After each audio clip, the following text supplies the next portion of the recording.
Good afternoon, students. Better today we are going to start our new chapter. This is the second chapter of economics, that is people as a source.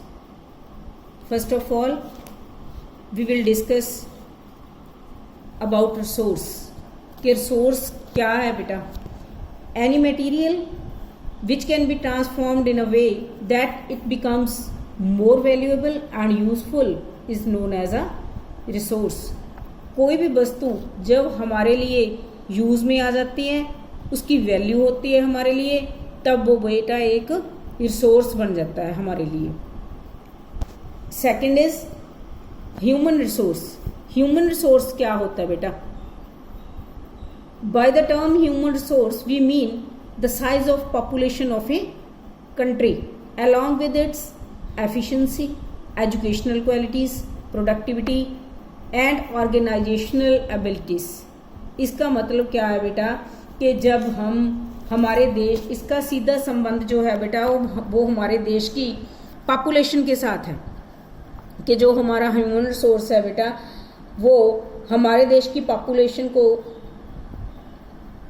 कोई भी इंसान किसी भी type के काम को complete करने के लिए जब हमारे लिए ज़रूरत बन जाता है तो वो ह्यूमन ना रह के ह्यूमन रिसोर्स बन जाता है बेटा. जैसे टीचर आपका ह्यूमन रिसोर्स है और जो बुक है बेटा वो एक रिसोर्स है आपके लिए, और टीचर आपको उस बुक का यूज़ करना सिखाते हैं, उसमें से वैल्यूएबल मटेरियल आपको बतलाते हैं, तो वो क्या बन जाता है बेटा?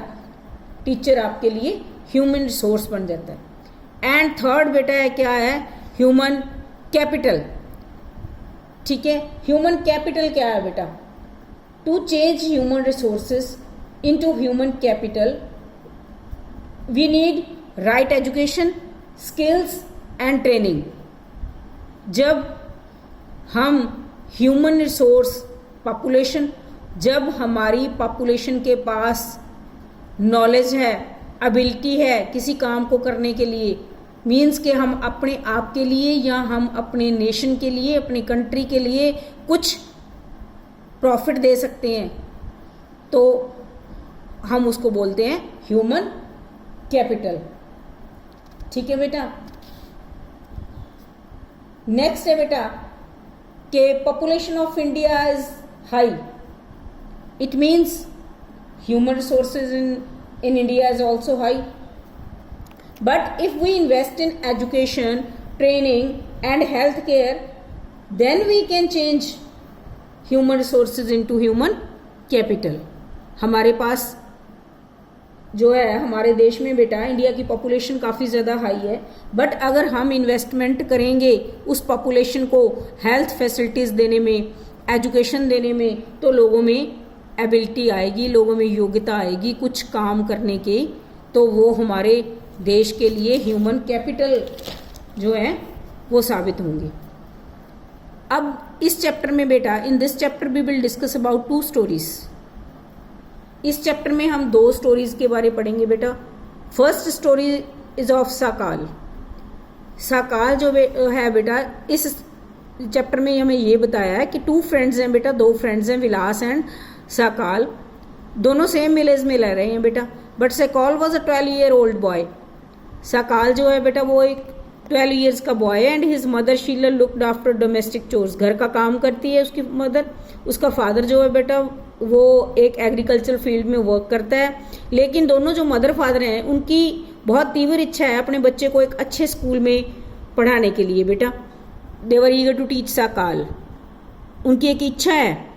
And they forced him to join the village school. उनको उसको अपने बच्चे को वो विलेज के स्कूल में भेजते हैं. तो बेटा ही स्टार्टेड स्टडिंग, शुरू कर दी study. Completed is higher secondary examination, वो भी कंप्लीट कर लिया. And his father persuaded him to continue his studies. आगे पढ़ने के लिए उसके फादर ने उसको परस्यू किया बेटा. He raised a loan. उन्होंने एक लोन उठाया साकाल के लिए to study a vocational course in computers. उसकी स्टडी जो है कंप्यूटर की कंप्लीट करवा दी उसके फादर ने बेटा. और साकाल जो है बेटा एक प्राइवेट फर्म में काम करना उसने शुरू कर दिया. देखो, he got a job in a private firm and he even designed a new kind of software. तो ये स्टोरी जो है बेटा हमें ये बताती है कि साकाल जो है देखो वो उसने अच्छा अर्न करना अब स्टार्ट कर लिया। क्यों? क्योंकि उसके पास एजुकेशन थी, वो एक कंपनी में काम कर रहा था, वो अपने मदर फादर से अब ज़्यादा अर्न करना उसने शुरू कर दिया। अब हम देखेंगे बेटा सेकंड स्टोरी। फर्स्ट स्टोरी ने हमें ये बताया कि साकाल एक ह्यूमन रिसोर्स था, उसको एजुकेशन मिली तो उसको बेनिफिट हुआ, उसके अपने आप के लिए भी हुआ, तो अब वो ह्यूमन कैपिटल में चेंज हो गया। सेकंड स्टोरी में हमें क्या बताएगी बेटा कि Vilas was an 11 year old boy, 11 years का बॉय है बेटा, ठीक है। वो सेम विलेज में रहता है, उसके फादर जो हैं और उसकी मदर जो, उसके फादर जो हैं बेटा विलास के, वो पास्ट अवे मीन्स उनकी डेथ हो गई थी, और उसकी मदर जो थी गीता, वो sold fish in to earn money. वो क्या काम करती थी बेटा? पैसे कमाने के लिए वो फिश बेचती थी मार्केट में। तो इसी कमाई के साथ वो अपने बच्चों का, अपनी फैमिली का गुजारा जो चलाती थी। तो she bought fish from the land on spawn and sold it nearby mandi, बेच देती। शी शुड अर्न, कितने पैसे कमाती थी डेली बेटे? ₹20 to 30 in a day by selling fish. And Vilas became a patient of, तो क्या था बेटा, उसकी कम कमाई होने के कारण विलास का वो अच्छी तरह से पालन पोषण नहीं कर पाई, तो विलास जो था वो पेशेंट बन गया, उसको अच्छा ट्रीटमेंट भी वो नहीं करवा पाई, उसकी पढ़ाई तो बहुत दूर की बात थी। तो आखिर बड़ा होकर विलास जो था वो अपनी मदर के साथ वही काम करने लगा, वही 20 to 30 रुपीज़ वो कमाता था, थोड़ा बहुत उससे इधर उधर हो जाता होगा। तो उनके घर का गुजारा, फैमिली की जो ज़रूरतें थी वो बड़ी मुश्किल से बेटा वो कंप्लीट करते थे। तो विलास जो था उसका स्टेटस वही रह गया जो उसके माँ बाप का था। तो हम इस स्टोरी से हमने क्या सीखा बेटा कि ह्यूमन कैपिटल को चेंज करने के लिए कुछ ना कुछ एजुकेशन जो है और हेल्थ केयर बहुत ज़्यादा ज़रूरी होती हैं, लेकिन इस बच्चे को वो दोनों चीज़ें नहीं मिल पाई। अब बेटा आपको क्लियर हो गया होगा कि ये दोनों स्टोरीज हमें क्या प्रूव करना चाहती थी, ठीक है। इस तरह से बेटा हम आगे पढ़ते हैं कि जब हमारा जो countries like Japan have invested in human resources, Japan country जो वो है बेटा वो अपने ह्यूमन रिसोर्सेज में बहुत ज़्यादा इन्वेस्ट करता है, लोगों को एजुकेशन, लोगों को हेल्थ फैसिलिटीज़ बहुत ज़्यादा प्रोवाइड करता है। They did not have any natural resource, Japan में कोई नेचुरल रिसोर्सेज जो वो नहीं है। दीज कंट्रीज आर डेवलप्ड, लेकिन ये कंट्री फिर भी डेवलप है, रिच है। दे इम्पोर्ट द नेचुरल रिसोर्स, बाहर से मंगवाता है नेचुरल रिसोर्सेस जो उनको ज़रूरत होती है, ठीक है। लेकिन how did they become rich, फिर भी जापान कैसे रिच हो गया, कैसे अमीर हो गया? क्यों हो गया बेटा? क्योंकि they have invested on people, Japan country ने अपने लोगों पे पैसा इन्वेस्ट करा, specially in the field of education and health. लोगों की हेल्थ केयर के लिए, लोगों की एजुकेशन के लिए ये कंट्री बहुत ज़्यादा तत्पर रहता है। These people have made efficient use of other sources like land and capital. तो इस कंट्री के लोग बहुत वाइजली, बहुत अच्छी तरह से अपने नेचुरल रिसोर्स का यूज़ करते हैं। अपनी एफिशिएंसी और अपनी टेक्नोलॉजी के साथ इन लोगों ने अपने देश को रिच कंट्री बना दिया है बेटा।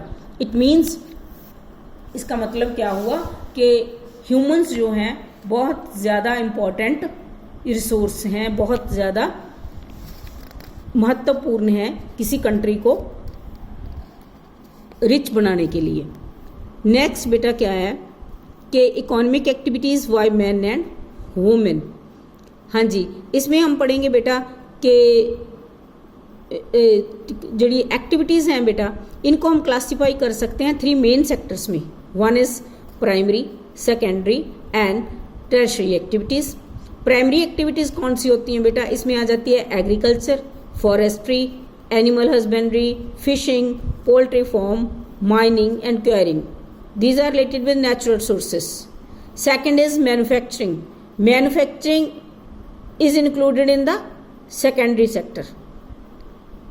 Trade, transport, communication, banking, education, health, tourism, service, insurance, etc. are included in tertiary sectors. These are 3 sectors of activities. हाँ जी बेटा, नेक्स्ट है हमारा कि मार्केट एक्टिविटीज़ बेटा और economic activities. Economic activities are also known as market activities. Means जो activities हमें कोई बेनिफिट देती हैं बेटा, इकोनॉमिकली बेनिफिट देती हैं, पैसा कमाते हैं जिनसे हम, those are known as market activities. And non economic activities are also known as non market activities.